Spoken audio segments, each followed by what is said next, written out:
Update berita kripto 16 Maret 2022. Nah, yang pertama itu dari Singapura, yang sekarang juga melarang crypto services dan provider untuk transaksi kripto kepada Rusia, karena mereka mau tetap mengikuti sanksi yang dikenakan oleh NATO dan Amerika, gitu ya. Jadi kripto pun sekarang sudah masuk gitu. Jadi Rusia mungkin akan sedikit kesusahan kalau misalnya mau menggunakan exchange yang dari Singapura atau mau bertransaksi melewati platform-platform yang dari Singapura gitu ya. Yang kedua, itu kalau kita lihat dari 268 juta dolar Bitcoin gitu ya, dalam Bitcoin itu banyak yang berubah menjadi long term holder gitu. Jadi ada shifting. Nah, kalau kita lihat itu dari sini akumulasi ratio untuk long term holder itu naiknya cukup signifikan ya. Jadi memang kebanyakan ini sepertinya mungkin kalau hemat saya gitu mungkin orang udah kepalang gitu ya, udah beli pikir waktu itu dip, tau-taunya masih ngedip lagi atau turun lagi gitu, nggak sempat jual, jadi ya udah gue jadi long term holder aja. Walaupun sebenarnya kalau dilihat sih itu salah satu hal yang bagus gitu untuk sejauh ini gitu ya, karena mereka berarti masih memiliki pemikiran yang jangka panjang gitu. Jadi banyak yang nggak panik langsung jualan gitu ya. Jadi ini sebenarnya adalah salah satu tanda yang bagus ke depannya. Tapi ya cuma memang dari satu indikator ini gitu. Dan ini sudah cukup tinggi gitu ya. Jadi dibilangnya malahan periode masif, akumulasi masif gitu. Jadi memang lagi akumulasi terus nih. Saya rasa sampai 2022 selesai mungkin masih tetap seperti ini, sideways begini aja. Walaupun ada kenaikan ya mungkin langsung dibanting lagi kayak tadi pagi. Nah, itu bisa sangat sering terjadi karena makroekonomi dan geopolitik seperti sekarang ini ya. Terus ada berita yang bagus dari HSBC. Ini mereka partner untuk metaverse firm gitu dengan Sandbox gitu ya. Jadi mereka berpartner dengan Sandbox itu untuk masuk ke dunia metaverse. Nah, jadi kalau misalnya teman-teman ada pegang token Sand gitu ya, mungkin ini juga menjadi suatu berita yang bagus gitu. Di lain pihak juga ada berita bagus mengenai Elrond atau EGLD gitu ya. Nah, mereka masuk ke Rumania. Jadi sudah di-approve oleh Central Bank Rumania untuk akuisisi institusi e-money TwistPay namanya. Nah, jadi kemungkinan ini akan membawa Elrond atau EGLD itu di posisi yang strategis dibilang ya di mata digital finance di Eropa gitu. Terutama kemarin yang kita lihat di Eropa pun sepertinya masih positif gitu untuk kripto. Karena parlemen-parlemen voting kemarin itu cenderung lebih ke arah positif. Jadi ini juga sebenarnya berita bagus ya untuk kripto secara general. Nah, kalau kita lihat berita jeleknya itu ada ini lebih dari 100 illegal mining farms gitu udah ditutup di Kazakhstan. Nah, kita tahu Kazakhstan ini memang setelah banyak crypto mining ban waktu itu dari China kan banyak pindah ke Kazakhstan tuh.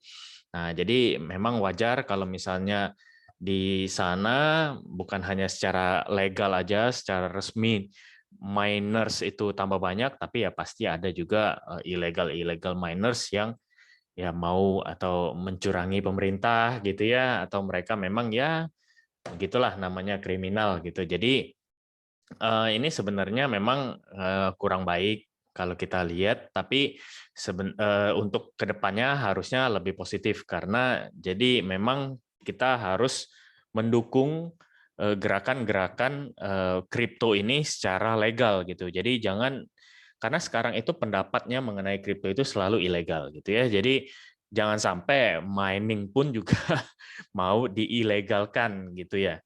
Nah, karena kripto ini kan sering dikaitkan dengan cybercrime, hacking, kayak tadi juga baru terjadi hacking yang saya post di Telegram itu.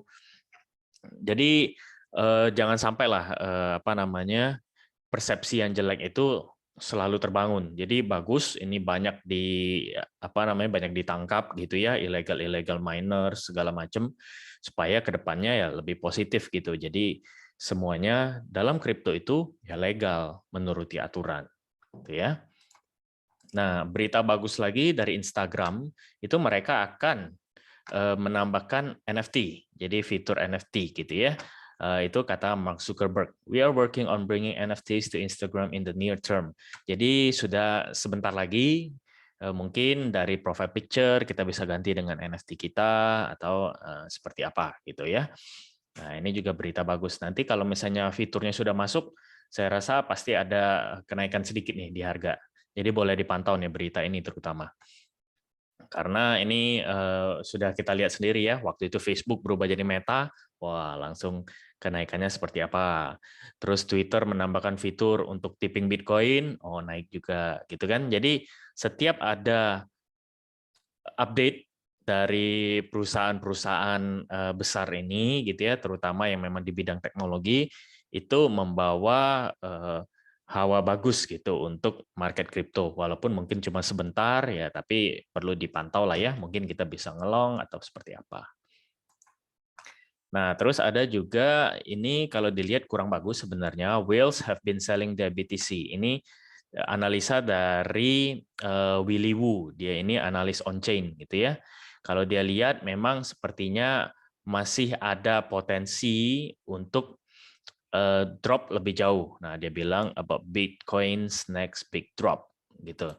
Jadi could crash to 30,000 gitu ya. Jadi tapi dia mengkaitkan dengan macro environment bukan dari on-chain-nya. Nah, jadi kalau misalnya dilihat sih memang ada kemungkinan tentu saja kalau apalagi kalau ada Black Swan event gitu ya. Walaupun kalau saya sih lebih ke optimis seperti yang saya bahas di video sebelumnya. Nah, cuma memang kalau kita lihat secara pesimis ya ada aja kemungkinan gitu ya.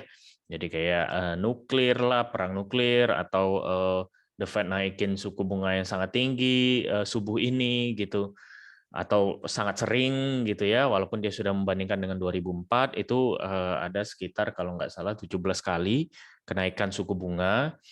Nah, tapi ini mungkin lebih per minggu kayak per apa kayak who knows gitu. Kita makanya kalau untuk sekarang sih lebih kepada menganalisa aja, tapi semuanya dipegang oleh The Fed tentunya.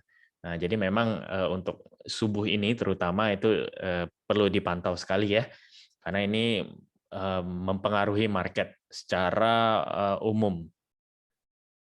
Nah, jadi memang kalau kita mau melihat secara pesimisnya itu ada kemungkinan masih bisa sampai ke berapa pun ya orang nggak tahu gitu. PG30, ada yang bilang 25, ada yang bilang 17. Kayaknya sembarang aja gitu ya. Tapi sejauh ini kalau kita lihat sih memang apa namanya lebih ke arah secara saya pribadi itu lebih ke arah optimis. Walaupun mungkin ya nggak terlalu rally tinggi seperti apa, tapi paling nggak sideways mengarah ke naik. Dan saya pun harapannya seperti itu. Jadi nggak langsung naik kayak kemarin. Karena kalau naik terlalu tinggi begitu ya memang pasti dropnya pun cepat gitu. Lebih baik kita slow tapi steady. Nah itu lebih aman. Itu ya. Nah terus ada berita juga mengenai mayor atau wali kota kalau bahasa Indonesianya ya dari New York dan juga dari Miami Amerika gitu mereka sepertinya memang sangat mendukung terutama teknologi blockchain gitu ya. Nah, karena mereka bilang bahwa ini akan meningkatkan equality, kesetaraan dan juga diversity dan juga keberagaman. Nah, di kota mereka gitu. Karena ya seperti kita ketahui siapapun bisa memiliki kripto, tidak dipandang suku, ras, agama segala macam gitu ya. Siapapun bisa. Dan itu pun anonimus. Jadi nggak ada apa namanya nggak ada keharusan kita untuk memberitahukan gitu ya. Walaupun memang ada KYC segala macam, tapi nggak seperti apa namanya centralized gitu. Jadi data kita nggak tersentralisasi di mana karena kita bisa pakai wallet mana aja gitu kan ya. Bisa wallet dari exchange, bisa beli wallet hardware wallet sendiri gitu. Bisa beli atau bisa pakai exchange A, B, C, D atau wallet MetaMask, Trust Wallet segala macam. Jadi memang nggak semua juga harus pakai KYC gitu. Kalau KYC ya tentu kebanyakan exchange yang terutama yang sudah legal dan mengikuti regulasi ya dia harus pakai KYC gitu ya, know your customer. Ya itu wajar. Dan itu memang sebenarnya masih terlihat sentralisasi gitu ya.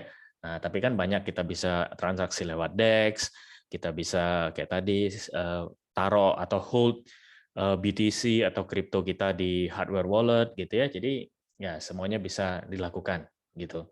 Makanya dia melihat ini kesetaraan dan keberagaman. Nah, dan ini bagus ya terutama di kota-kota besar di Amerika. Ya, saya harap kota-kota lainnya juga mengikuti. Kemarin ada berita di Texas kalau nggak salah mereka ada wacana untuk menjadikan Bitcoin sebagai payment gitu ya. Ada beberapa kota lagi juga, tapi ya memang masih tahap wacana semua. Ya kita harapkan yang terbaik lah yang terjadi gitu ya untuk sejauh ini. Nah, jadi untuk hari ini saya simpulkan aja ya, semua beritanya itu memang ada yang positif, ada yang negatif. Tapi yang terpenting adalah memang yang the Fed nanti subuh gitu. Jadi kalau misalnya memang saya nggak saranin juga untuk begadang atau apa, tapi paling bagus ya udah kalau misalnya memang ragu-ragu atau apa ya jangan open posisi dulu lah gitu. Karena kalau open posisi sifatnya sih sebenarnya spekulasi, kecuali memang teman-teman yakin dengan analisa sendiri, wah ini bakal turun nih, wah bakal naik atau seperti apa ya, tapi bukan bukan dari hunch atau dari insting aja gitu. Harus dari data-data kalau menurut saya ya, itu yang terbaik. Oke, semoga membantu dan bermanfaat bagi teman-teman. Kalau teman-teman suka, jangan lupa untuk like, subscribe, dan komen, serta share ya video ini supaya teman-teman lain juga bisa mendapatkan manfaatnya. Thank you. Bye.